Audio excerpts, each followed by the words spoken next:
commandment of God that is never to be broken. It's always to be obeyed.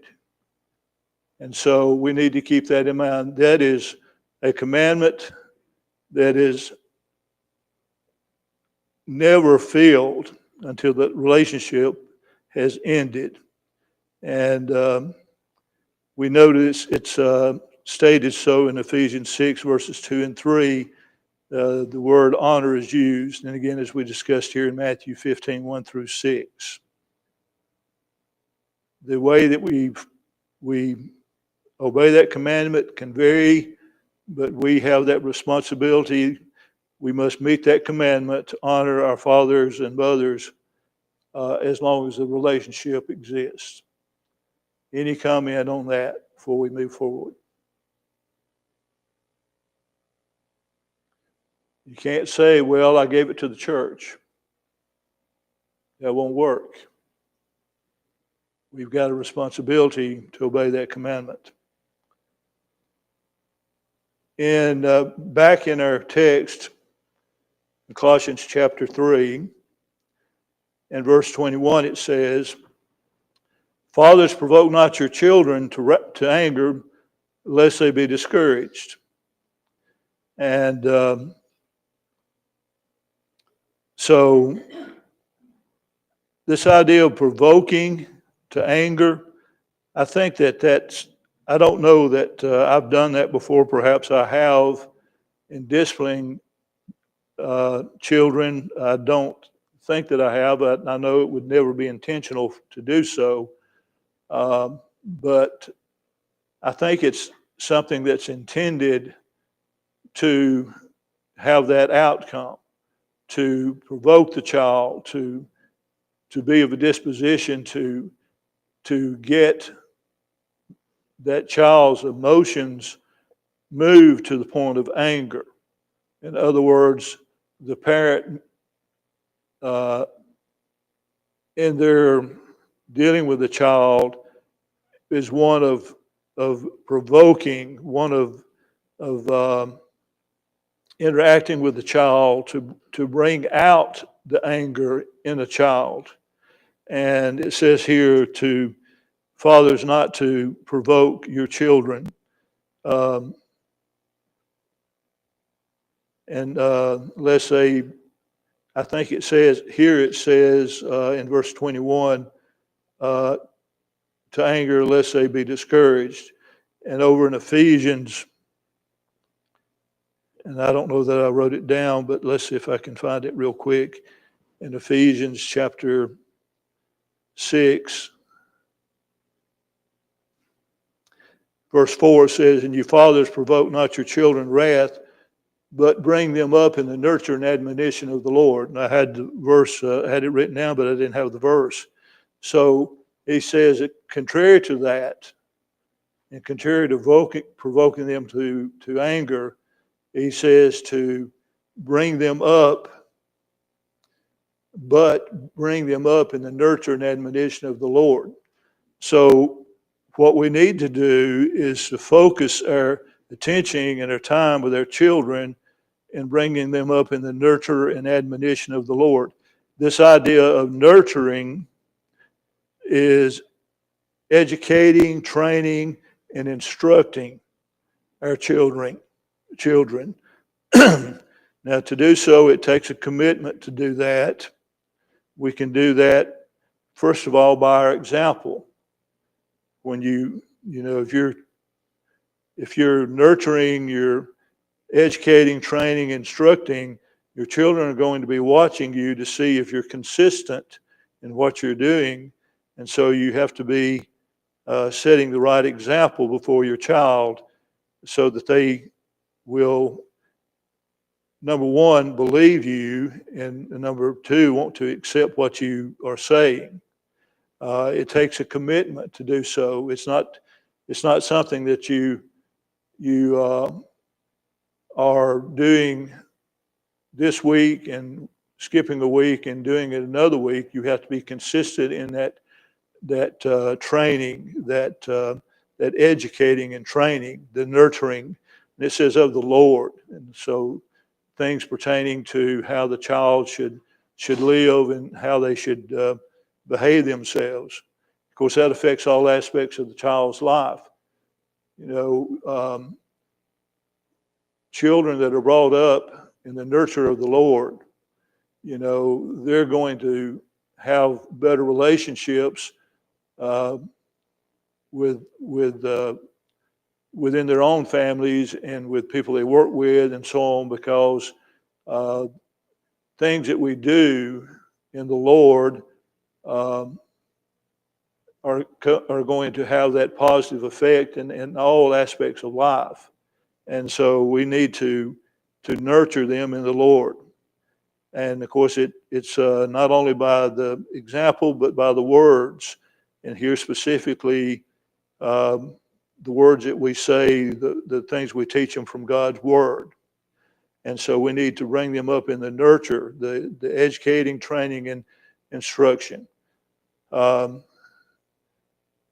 If you have children, you need to be having outside of the congregation, having the weekly Bible studies, which is a absolute necessity, in my opinion. I mean, if you don't feel the need for your children to come to Bible classes and hear that what's being taught on the structured subject or whatever, they're missing a lot.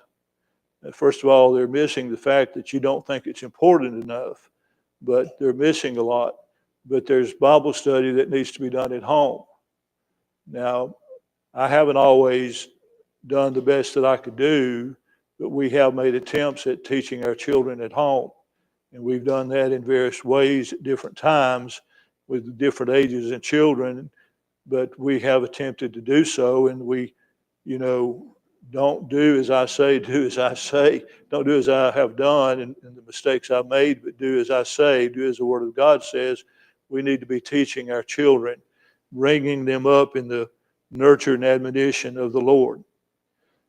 And we're to, as it says, admonition of the Lord. There's a difference there between the nurture and admonition. Admonition is instruction with a view toward correction. So there's still the teaching there, but there's the view of correction. It's not just all teaching with words, and which we need that, but there's also the need for the correction part. There's the discipline that has to be made, has to be given at times. So with a view to correction, or with a view to correct. So we can teach them all day long, and if we don't ever see the need, or the need will be there, but if we don't ever fulfill the need to correct, we're failing our children by not correcting them. Someone turn to to Proverbs 19 and verse 18 and read that for us. Proverbs 19:18.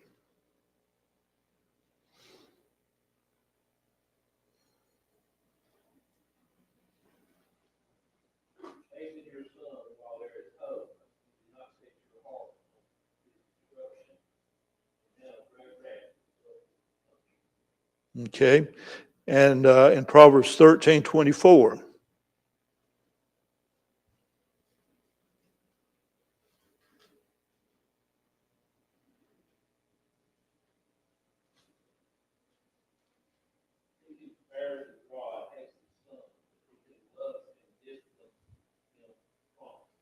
Okay, so we're not suggesting beating a child, abusing a child, but it's these are just a couple of many verses. I looked at several and just chose these two, but the idea exists, not the idea, but the principle exists, the teaching exists, that children have to have correction. They have to be not just taught, but they have to have correction. They have to have discipline. And that discipline goes hand in hand with the teaching. And taught, but not corrected, will not be sufficient. It takes both. We can certainly overcorrect. And let me tell you, it is not easy to raise children. Never has been, never will be. And I've certainly made my mistakes in what teaching and correcting I've done, but it's not from a lack of effort. If we don't have that, uh, desire, that effort, that intention to do what it says here, it's not going to get done. We're not going to be perfect. We're going to make mistakes, but we have to do the best we can, look into God's word, teaching and correcting as we ought to, and then praying that we do what's right, praying for our children. You know, we can't correct our children now. I can't now. I did before, and like I said, I'm sure I made a lot of mistakes in both areas. But if we don't put forth the effort, it would be far worse than putting forth the effort and making mistakes. Any comments on that verse? Gerald, Yes. as parents and fathers, things is faith. A lot of times, when you do that, as you mentioned, we make a lot of mistakes, but our intent is not to do that. I think that has a lot to do. Well, it seems to me that would have a lot to do with it. We may overdo it sometimes, or we may have that our intent is, is well intentioned, correction. Help. Absolutely.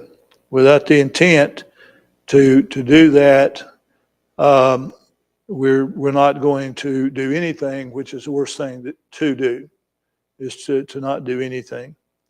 I think I've got time for this. I'll tell this. It's kind of humorous, and I'll probably not tell it correct, and Connie will have to set her name again. She'll have to set me straight later. But we were having dinner, I believe, and something was said about one of the children having said something or did something, and it was a joke. It was not. It didn't happen, or it was some misunderstanding somehow or another. Well, I took it that it was true or whatever, and I disciplined the child. And come to find out, the child hadn't done anything. But I had already disciplined the child, and and I'm sure I'm missing the details and the explanation of it. But the child got some corrective discipline for something they didn't do, and I think my response was, um, "Well, that will work for something that I missed or something to that effect," which, of course, is not correct, but trying to cover up my mistake. So you make mistakes, and sometimes you make big mistakes. Now that wasn't a big mistake, but like Dave said, the intent. If the intent is not there, if the desire is not there, you can't give children everything that they want and let them not obey you and never correct them and expect to raise God-fearing children that have their own faith. It takes the nurture and admonition of the Lord to bring up faithful children. And then when you do, sometimes some of them are not faithful and you don't know why, but you do the best that you can do.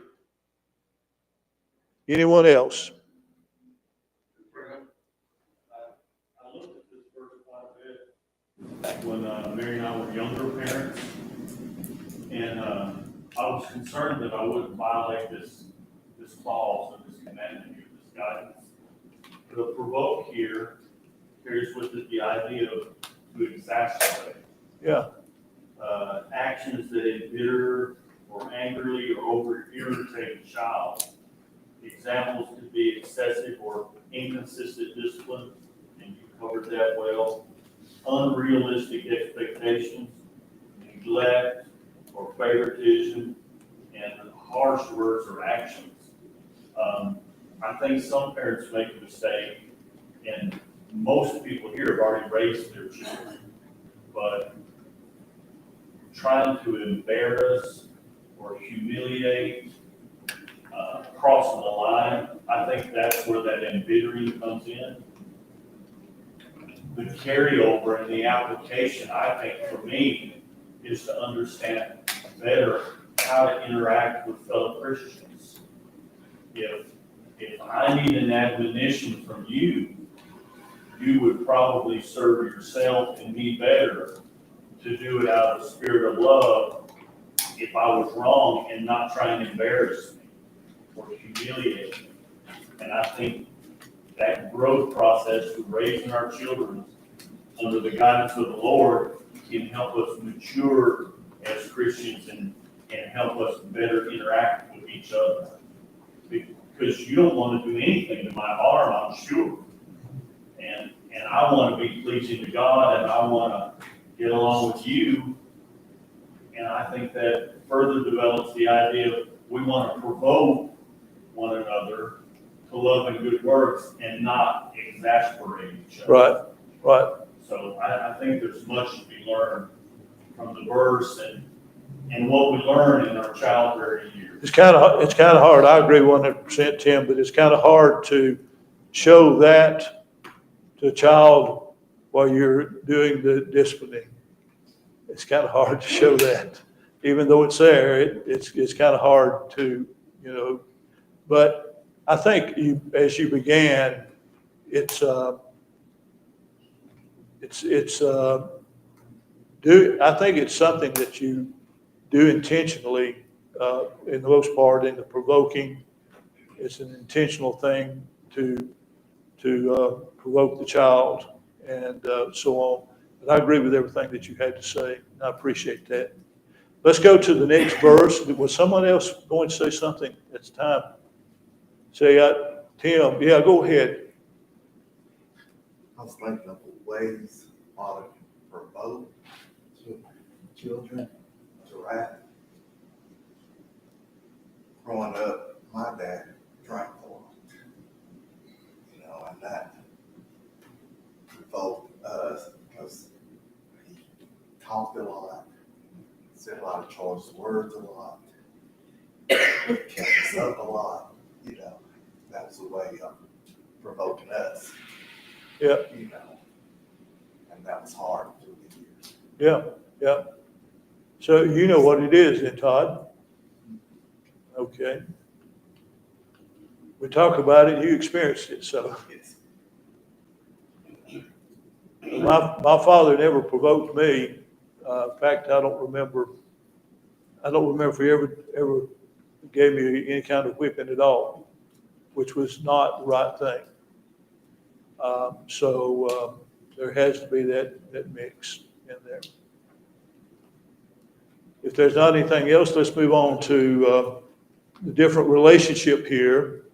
And that would be, get back to Colossians, and that would be in verse 22. Servants, obey in all things your masters according to the flesh, not with eye service as men pleasers, but in singleness of heart, fearing God. And whatsoever you do, do it heartily as unto the Lord and not unto men, knowing that of the Lord you shall receive the reward of the inheritance, for you serve the Lord Christ.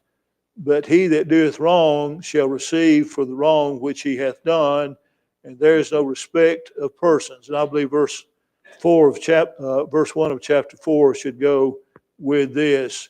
Masters, give unto your servants that which is just and equal, knowing that ye also have a master in heaven. So here's a master-servant relationship, and in our times we would be talking about employee relationships. So that's the way that we will approach this. And so servants are to obey their employees. Servants are to obey their employers, masters, according to the flesh. And our attitude toward, if you have an employer, your attitude toward that employer is that you're going to do what that employer asks you to do. You should not have an attitude of I'll do what he's doing while he's there, or I'm going to do it differently because I know more than he does, and I'm going to do it my way. Well, you may know more than he does, and you may know a better way. But if he tells you that you do it this way, you do it my way, then you do it his way, because he is your employer, and he has that right to do so.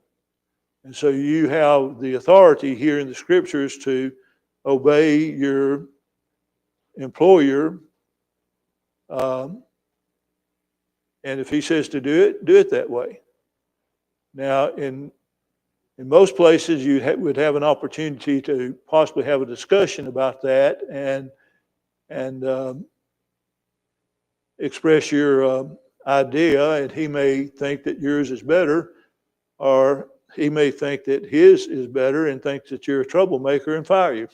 But not likely. But the point is, you're to obey your employer. And it says, not with eye service as men pleasers, but in singleness of heart, fearing God. So this is a serious matter. This is not something that you say, well, this is just my job. No, if you're working for somebody, you're working for the Lord. If you're working for an employer, you're working for the Lord. And you're working for this employer as if you're working for the Lord. And this key phrase here, it says, not as men pleasers, but in singleness of heart, fearing God. And this singleness of heart, if we'll turn over to Matthew chapter 6, this verse came to my mind just immediately, because we've talked about how that we should not put up treasures in heaven, etc. But we go to Matthew chapter 6,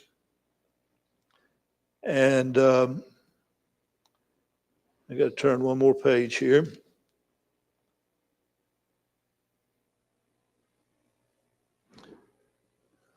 No, let's see, I just need to find where I'm at here.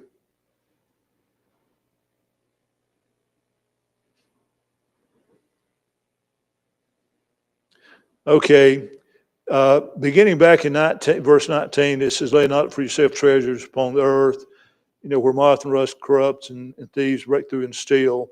And then it goes on down to say in verse 22, the light of the body is the eye.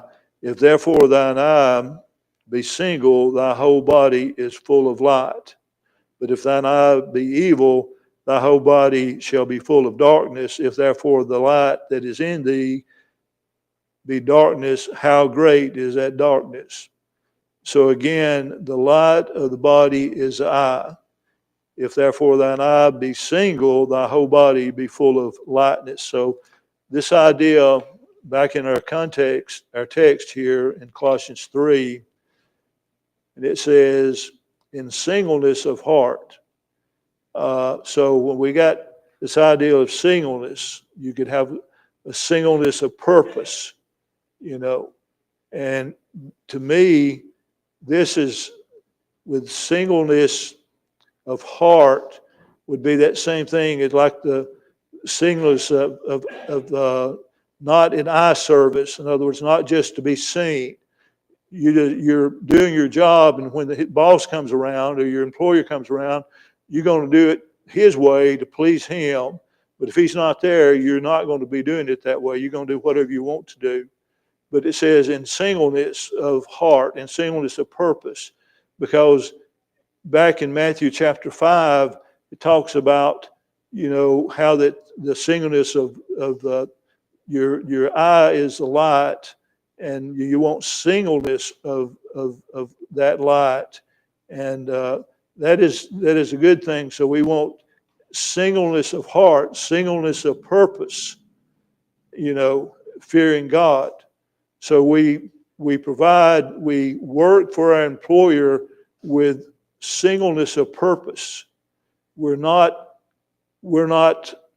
only working when he's there and trying to show that we're hard workers, we're doing what he wants when he's there, but we're hard workers all the time because we do it in singleness of heart. And the reason we do it because we're fearing God, because that's what God says to do. And he says in 23, and whatsoever you do, do it heartily as to the Lord and not unto men. That's what I said. We're working for God. Yes, we're working for our employer, but in fact, we're working for God, because God has given us these instructions, and he says, do it heartily as unto the Lord and not unto men, knowing that of the Lord you shall receive the reward of the inheritance, for you serve the Lord Christ. See, everything that we do, whether we're working our job, and that's what we're talking about specifically here, whether we're working our job, whether we're going to school, any relationship we may have, we're doing so, we could say, for God. We're doing so as he directs for his purpose. So we're doing this not to please man, but to please God. And that's where we'll receive our inheritance, is not from man, but from God. But he says in verse 25, that he that doeth wrong shall receive for the wrong which he hath done, for there is no respect of persons. God is going to give a fair judgment. We better be doing what we ought to do in this situation as far as working as an employee for this employer. We better be doing it as God says we ought to be doing it, because there's going to be a judgment day, and if we've done right, we'll receive the inheritance. But if we don't do what's right, then God is no respecter of persons. We'll receive what we deserve. In verse 1 of chapter 4, he said, changed it to masters. Masters, give to your servants that which is just and equal. Why? Because knowing that you also have a master in heaven. So those that are employers, let's just flip it. You better treat your employees the way that they should be treated, because you'll be judged just like they're going to be judged. If they do a half-hearted job and they just do it to be seen of men, instead of trying to please it and please God, because they're working for God, they're working for you, but they're really working for God. But now you treat them the way that you ought to, because they're working.